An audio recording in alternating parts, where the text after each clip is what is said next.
Let's go Dolphins! Something strange is happening in Cleveland, and Browns fans are demanding answers. A promising rookie quarterback is mysteriously being benched, questionable coaching decisions are piling up, and now even the owner's family is making bold statements without saying a single word. Why isn't Shador Sanders playing? What's really going on behind closed doors in Berea? And is Kevin Stefanski quietly sabotaging this franchise's future? The more you investigate, the stranger it gets, and we have all the details they don't want you to know. From internal leaks to strange injury reports and even silent protests from the Haslam family, this story goes far beyond football. So, hit the like button and leave your thoughts in the comments right now. Do you think it's time for Shador to take over? And stick around, because what we're about to reveal could change the way you view the entire Browns organization. Jimmy Haslam has been saying it behind the scenes. In a recent conversation with Diana Rossini, Haslam couldn't have been clearer. Shador is working hard. He arrives early, stays late, practices on his days off at local schools,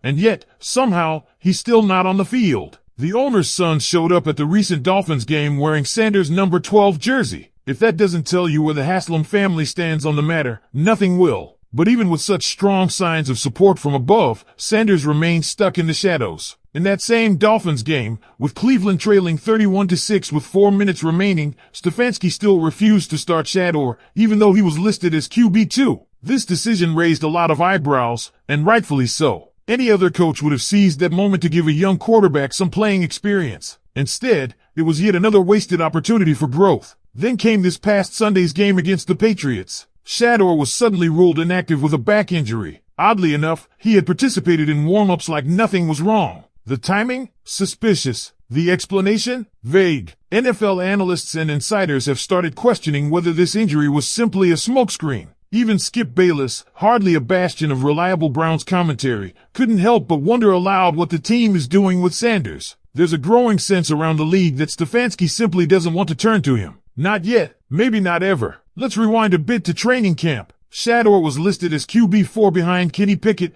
Joe Flacco, and Gabriel, despite showing flashes of brilliance in the preseason, particularly against Carolina. He didn't climb up the depth chart until Flacco and Pickett were moved, and even then, he was only bumped up to QB3. When Flacco was benched, the logical move would have been to promote Shador to backup. That didn't happen. These aren't isolated decisions. This is a pattern, and it points directly to the head coach. It's not just about talent anymore. It's about philosophy. Stefanski is dead set on Gabriel, a decision that continues to baffle fans and analysts alike. Gabriel's performance against New England was a disaster: 156 passing yards, 2 interceptions, intentional grounding in the end zone, and a comical check down on 4th and 15 while trailing by 20. His QBR now sits at 25.8, second worst in the league behind only Cam Ward. Yet, Stefanski told reporters that the Browns are sticking with Gabriel. Why? Even Jimmy Haslam, just before last week's game, said that 3 games isn't a big enough sample size for Gabriel. Fine, but what about 4, 5, 6? How long does this experiment go on before someone in the organization admits it's not working?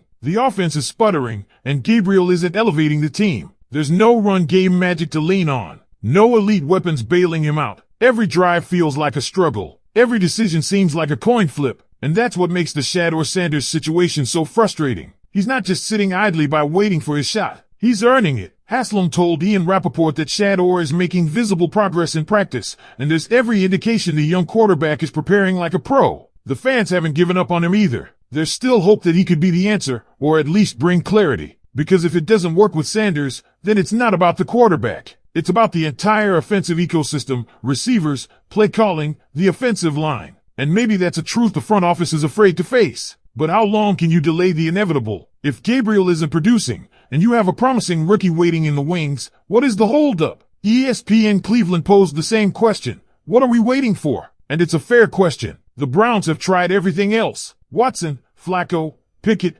Gabriel. If those guys can't get it done, isn't it time to see what you've got in Sanders? And if the noise around Berea wasn't loud enough, Stefanski's own job security is now under the microscope. Jimmy Haslam finally weighed in on the matter, offering a mix of support and realism. Speaking to Diana Rossini, Haslam praised Stefanski's resilience, especially referencing how he rallied the team after a tough stretch. He called Stefanski a leader who shows up in difficult times, not when things are easy. And sure, there's truth to that. The Browns have had some brutal luck, especially with the Deshaun Watson saga, and Haslam admitted as much. That blockbuster trade didn't pan out, and everyone in the building is still paying for that mistake. But that doesn't change the fact that Kevin Stefanski's offense looks completely broken. Week after week, the same problems plague this team: ineffective play calling, underdeveloped quarterbacks, and an inability to adapt mid-game. At some point, the results have to matter. This isn't just about having bad luck with injuries or trades. It's about whether this coaching staff is extracting the best out of what they have. And right now, the answer appears to be a resounding no. The criticism is no longer just coming from the media or the fans. Titans head coach Mike Vrabel, after facing the Browns, openly mocked the simplicity of Cleveland's playbook. He said their offense ran out of gimmick plays early and had nothing left to counter. That's not just an opponent talking trash. That's a respected coach indirectly calling out Stefanski's scheme as predictable and unthreatening.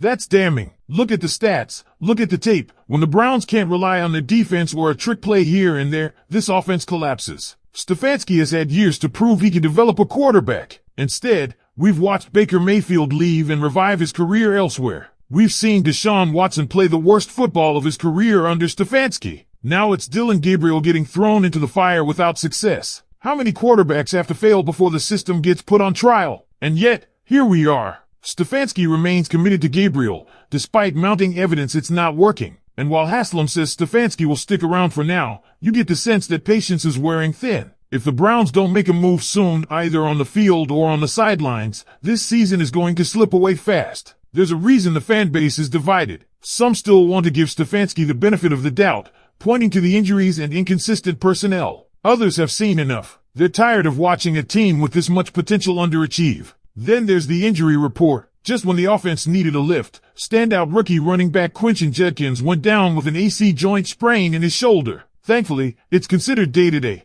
and the upcoming bye week might give him just enough time to recover before facing the Jets. Judkins has been a bright spot, showing flashes of explosiveness that the offense desperately needs. His return could be key in setting the tone post-bye. Another injury concern is Carson Swissinger. Diagnosed with a high ankle sprain, he'll be out for a few weeks, but the good news is it's not the severe kind. He's been listed as week to week, which suggests a potential return within a month. That's another piece the Browns will be counting on in the second half of the season. So where does this leave us? In a place that Browns fans know all too well, uncertain. There's frustration, yes, but also a glimmer of hope. Because as disappointing as things have been, the possibility of a spark still exists. That spark could be Shador Sanders. Maybe he's the guy to turn things around. Maybe he's not. But at this point, isn't it worth finding out? The road ahead includes matchups against the Jets, Titans, and divisional opponents. If Gabriel continues to struggle, the calls for Shador will only get louder. And if Stefanski continues to ignore them, he might not be around to make that decision much longer. The fan base is restless. The ownership is watching closely. And the locker room? Well, if your coach keeps ignoring what the team sees every day in practice, if he keeps starting a quarterback who can't move the offense, eventually you lose the room.